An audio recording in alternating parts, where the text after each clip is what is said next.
list of achievements. My list here, I have 28.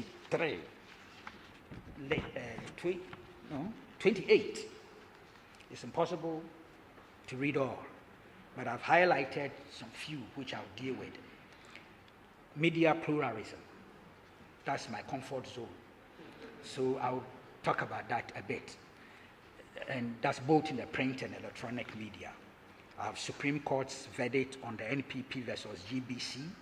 This was 30th November 1993, the ruling, Supreme Court verdict on the NPP versus IGP, November 30th, 1993. This had to do with the Public Order Act, because requirement, we were taking permits from the police before going on the streets, and the NPP then went to court. That brought about the idea of just serve notice, 5 days notice. It helps accountable governance.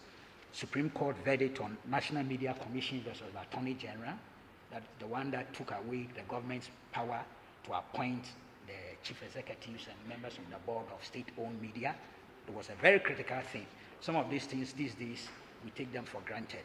But those early days, very important. If we hadn't achieved these things, we may not be where we are today.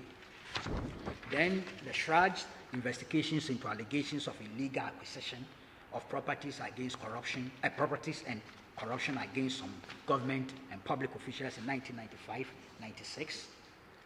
Shraj's investigations into allegations of corruption, abuse of office, and conflict of interest against President Kufuor in the case of the African Regent Hotel. This is 2005. Shraj's investigations into complaint lodged by Mr. Bagbin, minority leader, for and on behalf of the minority group in Parliament against President Kufuor in the matter of the renovation of his private residence, 2002 and 3.